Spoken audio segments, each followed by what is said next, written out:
Hello everyone, welcome to black magic. तो कैसे आप लोग? आई होप आप लोग ठीक होंगे। यह कहानी भारत का सबसे भूतिया किला भानगढ़ का है, जो राजस्थान के अलवर जिले में स्थित है। सरकार ने सूर्यास्त के बाद किले में जाना वर्जित किया हुआ है, क्योंकि कई लोग यहाँ रात में रहस्यमय तरीके से गायब हो चुके हैं। कहानी की शुरुआत पत्रकार रवि और उसकी टीम से होती है, जिसमें फोटोग्राफर निशा और रिसर्चर अमित शामिल हैं। वो लोग इस किले की सच्चाई जानने का निश्चय कर चुके हैं। कई लोगों से कहानी सुनने के बाद वो लोग एक ठंडी रात में भानगढ़ के किले की ओर रवाना हुए। जैसे ही उन्होंने किले में कदम रखा, अजीब सा सन्नाटा महसूस किया। हवा में अजीब सी गंध थी। वातावरण बहुत ही डरावना लग रहा था। किले के अंदर कुछ भी असामान्य नहीं दिखा, लेकिन रवि को लगा कोई उन्हें देख रहा है। भानगढ़ के स्थानीय लोगों के अनुसार यह किला श्रापित है। कहा जाता है राजकुमारी रत्नावती की सुंदरता से मोहित होकर एक तांत्रिक सिंधु सेवरा ने उस किले पर काला जादू करने का प्रयास किया, लेकिन उसकी योजना सफल नहीं रही और तांत्रिक ने मृत्यु से पहले उस किले को श्राप दिया। यहाँ रहने वाला कोई भी व्यक्ति जीवित नहीं बचेगा।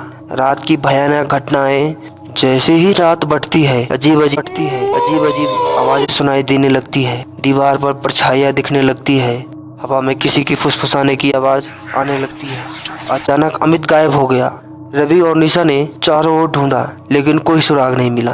तभी निशा ने महसूस किया कोई उसके कंधे पर हाथ रखने की कोशिश कर रहा है, लेकिन जब वो पीछे मुड़ी तो वहाँ कोई नहीं था। किले के अंदर एक पुराना तहखाना था, जिसे सरकार ने बंद करवा रखा था, लेकिन कुछ देर खोजबीन करने के बाद रवि और निशा को वहां जाने का रास्ता मिल गया। जैसे ही उन्होंने दरवाजा खोला, ठंडी हवा का एक झोंका उन्हें अंदर खींच लिया। तहखाने के अंदर उन्हें दीवार पर अजीब संकेत और तांत्रिक क्रिया के चिन्ह दिखाई दिए। तभी उन्हें अमित बेहोश पड़ा मिला। जैसे ही उन्होंने उसे उठाने की कोशिश की, एक भयानक छाया प्रकट हुई। धीरे धीरे उनके करीब आने लगी। अमित को होश आया जब उसने बताया कि वो अकेला था। वो अपना नाम किसी को पुकारते सुना और अचानक बेहोश हो गया।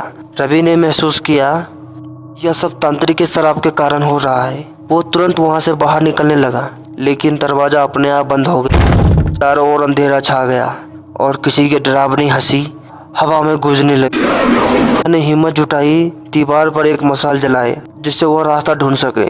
किसी तरह वो किले से बाहर निकले, लेकिन उनकी गाड़ी स्टार्ट नहीं हो रही थी। तभी एक स्थानीय साधु वहां आया और उन्हें भानगढ़ के किले की शक्ति से बचने के लिए एक मंत्र दिया। मंत्र पढ़ते ही गाड़ी स्टार्ट हो गई और वो वहां से निकलने में सफल रहे। जब वो अपने शहर लौटे, उन्हें महसूस हुआ वह इस यात्रा से अछूते नहीं थे। रात को उनके घर में अजीब सी घटना होने लगी।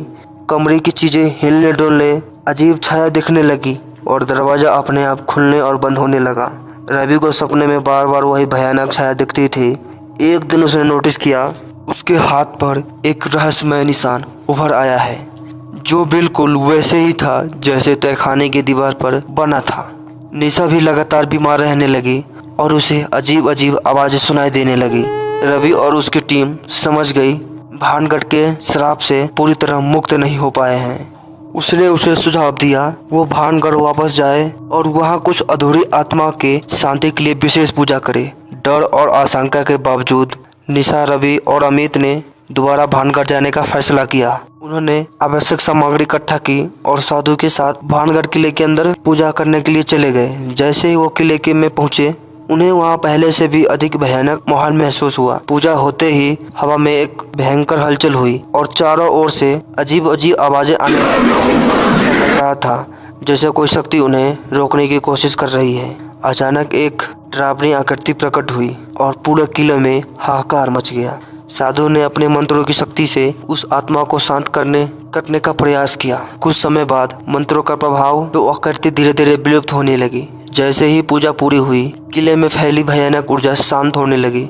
रवि, निशा और अमित ने राहत की सांस ली। इस बार जब वो वापस लौटे, उन्होंने महसूस किया अब वो पूरी तरह सुरक्षित है। भानगढ़ से लौटने के बाद रवि, निशा और अमित ने सोचा अब सब कुछ सामान्य हो जाएगा, लेकिन वो गलत थे। कुछ दिन बाद निशा ने अपने कमरे में अजीब सी परछाइयां देखना शुरू की। अमित ने हर रात वही डरावने सपने और रवि को बार बार ऐसा महसूस हुआ कि कोई उसे देख रहा है। उन्होंने फिर से साधु से संपर्क किया, जिसने बताया भानगढ़ का शराब अभी भी तुम्हारा पीछा नहीं छोड़ा है।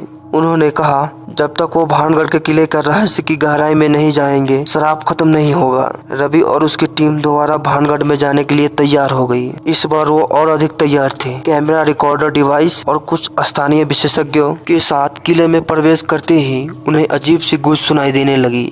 हवा में कुछ ऐसा था जो पहले से भी अधिक डरावना लग रहा था। वो तहखाने की ओर बढ़ने लगे, जहाँ पिछली बार उसे भयानक छाया का सामना करना पड़ा। तहखाने के अंदर एक पुरानी दीवार पर अजीब सी लिपि लिखी हुई थी। अमित ने नोटिस किया यह प्राचीन भाषा थी, जिसे केवल कुछ ही लोग पढ़ सकते थे। उन्होंने एक विशेषज्ञ से संपर्क किया, जिसने बताया यह पुराना अभिश्राप तोड़ने का मंत्र है, लेकिन यह अधूरा है। जैसे उन्होंने मंत्र को समझने की कोशिश की, अचानक किले में अजीब घटना होने लगी। दरवाजा अपने आप खुलने और बंद होने लगा।